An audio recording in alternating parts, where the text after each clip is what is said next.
You know what? I think it's better for us if this one is at least a little bit about narrative. So I'm calling this Bitcoin's Defiance Rally. Rightly or wrongly, I like to believe it is the market expression of an entire industry, even a movement, collectively rejecting the attempt by an outside force to stifle and stop it. Welcome back to The Breakdown with me, NLW. It's a daily podcast on macro, Bitcoin, and the big picture power shifts remaking our world. The Breakdown is sponsored by NYDIG and produced and distributed by CoinDesk. What's going on, guys? It is Monday, August 9th, and today we are talking about Bitcoin's defiant rally as the Senate battle hits something of a snag. So let's get caught up on everything that happened this weekend. At this point, I'm going to assume you know the setup at least somewhat. Last-minute provision in the infrastructure bill looked to get around $28 billion of the bill's total cost to be covered by new tax reporting rules around crypto. The problem? Well, there are a lot of problems. For one, the Joint Committee on Taxation that came up with this number hasn't had to show its work anywhere, and there's fairly good reason to be skeptical that there's nearly $30 billion in underreported crypto taxes. But alas, that wasn't the issue we had to focus on. Instead, the issue at hand was that the new reporting requirements swept everyone in crypto networks, including non-custodial actors like miners, validators, and software developers, into the definition of a broker. By their very nature, these actors don't have access to the info they would be obligated to report. Anyway, fast forward, over the course of the last week, Washington was assailed with what they found to be a shocking amount of lobbying from the crypto community. Shocking to them, perhaps much less shocking to those of us who actually know about the fervor in this space. A bipartisan group of senators, including Republicans Pat Toomey and Cynthia Lummis and Democrat Ron Wyden, put forth an amendment that made clear exemptions for people like miners. This seemed like it shouldn't have been all that controversial. Republican Rob Portman, who wrote the provision in the first place, had said numerous times that the intent was not to include those people. However, the Treasury Department, who he was consulting closely with, wanted maximum flexibility to write the implementation however they chose. At the end of last week, Senators Rob Portman plus Democrats Kyrsten Sinema and Mark Warner dropped a counter amendment, which only excluded proof of work and which was frankly just so jaw-dropping. I have a whole rant on that from Friday if you want to get into it, but I think that gets us to roughly where I left you. So let's talk Saturday. The mood going into the weekend, to use this word again, was defiant. We were not about to roll over. Senator Toomey tweeted, "While I appreciate that my colleagues in the White House have acknowledged their original crypto tax had flaws, the Warner-Portman amendment picks winners and losers based on the type of technology employed. That's horrible for innovation. The Warner-Portman plan exempts Bitcoin miners, but not other transaction validators or software developers who create these platforms. What does that mean? Two identical services could receive dramatically different regulatory treatment depending on the technology used. The US Treasury wants maximum flexibility to regulate and tax crypto as they see fit. Congress should not allow that to happen. We need to have this debate in public and in full, especially before potentially disruptive changes are made that push crypto overseas. We can all agree that centralized exchanges should be subject to the reporting requirement included in this bill, just like brokers would be subject to report other assets. But why rush and get it wrong? Now isn't the time for the IRS to pick winners and losers with the new technology. Crypto has the potential to be the future of the internet. How foolish to crush it over a tax provision that possibly raises just $500 million per year in a more than $1.2 trillion bill. The first principle here should be do no harm. The Warner-Portman Sinema amendment will drive developers to create software outside of the US. I urge my colleagues to oppose it and join me, Senator Wyden, and Senator Lummis in protecting American innovation.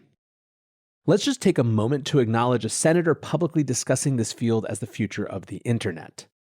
Either way, Saturday morning kicked off, and the first notable thing was that Warner had made a change in his provision. The first exemption changed from protecting anyone validating proof of work transactions to anyone validating any transactions, regardless of the consensus mechanism. While absolutely an improvement, it still didn't protect protocol developers explicitly, and the sense was good but not good enough. Fight for the Future, which has helped facilitate tens of thousands of calls, like literally over 40,000 at last count, around this bill, wrote, quote, "The Warner Amendment still sucks. It fundamentally misunderstands how decentralized tech works. It would effectively attempt to force software developers to spy on their users or get shut down. Writing code is a form of speech. Vote no on Warner and yes on Wyden, Lummis, Toomey." Indeed, for a little while that morning, it looked like we were getting more support. Steve Daines, senator of Montana, tweeted, "I urge my colleagues to support the Wyden-Lummis-Toomey amendment to the infrastructure bill. It ensures that Congress, the IRS, and Treasury are not putting their thumb on the scale of any particular tech. The market and Congress should encourage competition, not stifle it." Senator Ted Cruz tweeted, "The Senate is on the verge of passing legislation that would be terrible for cryptocurrency. The infrastructure deal contains dangerous provisions that would devastate crypto and blockchain innovation. Supporters of crypto need to make their voices heard." By the early afternoon, however, another plot twist. The competing Warner Amendment was changed again. This time, specification around which type of miners was added back in, but instead of just proof of work, it was also proof of stake, which was honestly just head-scratching. CoinCenter's executive director Jerry Brito tweeted, "Senator Warner has revised his amendment yet again. He now excludes proof of work and proof of stake, but not any other consensus mechanism. I'm speechless. Now they're picking two winners? There are other consensus mechanisms. Why do this?" Neeraj from CoinCenter followed up with what could be an evergreen tweet for this whole affair. "I can't believe this is how policy is getting made. LMAO, how is this real?" Even though this seemed wacky, Jake Chervinsky tried to interpret what was going on. He tweeted, quote, "They likely thought validate distributed ledger transactions could be construed broadly to protect various elements of DeFi unless it explicitly specified miners. I'm not sure they even consider the difference between proof of work and proof of stake. They just don't want stakers to be accepted." By Saturday evening, another day had come and gone with no voting. The Washington Post's Mike DeBonis tweeted, "Floor is now deserted except for ... the crypto gang. Wyden, Portman, Warner, Toomey, Ossoff in a fairly intense conversation in the corner while Cinema chats with Republican legislative staff." By Sunday, the nation's political media apparatus was getting the picture that the crypto industry was no pushover. The Washington Post wrote, "Senate sits divided on regulation of crypto industry. Negotiations stall infrastructure bill. Show cryptocurrency's power." In Politico on Monday morning, Washington wakes up to crypto influence amid infrastructure fight. The industry was caught off guard when the Senate targeted it with new tax rules, but it fought back with a vengeance. Much of the focus in these pieces has been on Democrat Ron Wyden, someone who is seen as a big proponent of tax increases historically. The interesting thing is, when pushed, his opposition to the crypto provision of the bill seems to come from a place of principle. Quote, "When civil rights groups, tech experts, and folks in Oregon raised concerns that this provision could be interpreted to regulate independent developers and force programmers to create government backdoors, I took their concerns seriously." End quote. It's also clear to everyone at this point, though, that this is not just about the infrastructure bill. That Politico piece concludes, quote, "For lawmakers, the episode has created a new sense of urgency to get up to speed on a hot part of the economy that barely existed a decade ago." Senator Shelley Moore Capito said, "There's a big impetus that we should all be understanding this a whole lot better."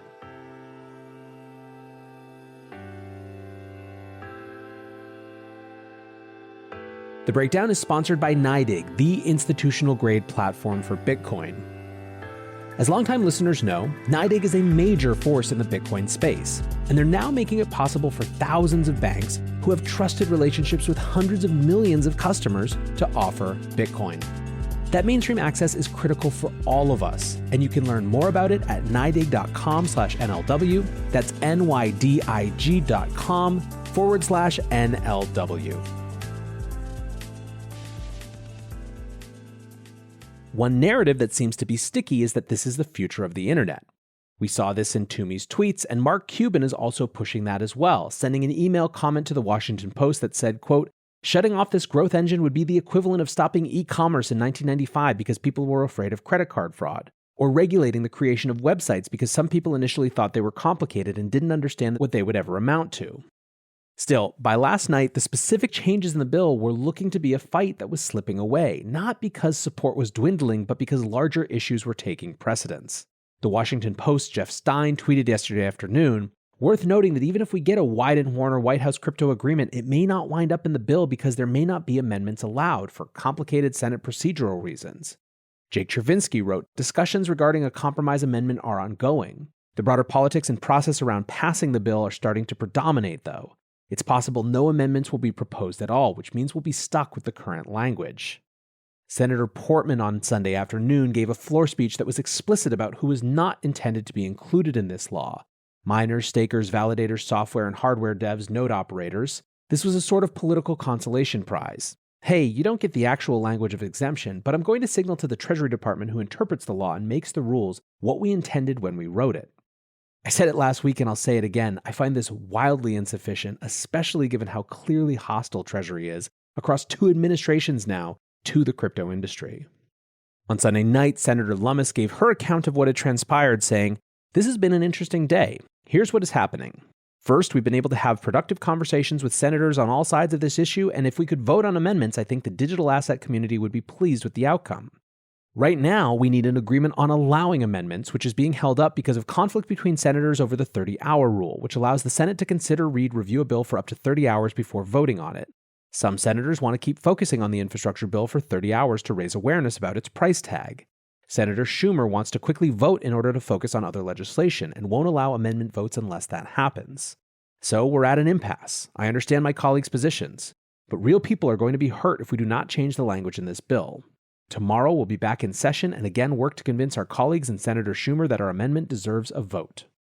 Ted Cruz had a slightly hotter take. Crypto got screwed tonight. There's a partisan disagreement on spending, so Dems objected to all further amendments. That means no vote on Wyden and Lummis to lessen the damage this bill will do to crypto, and no vote on the Cruz amendment to repeal the new crypto rules altogether.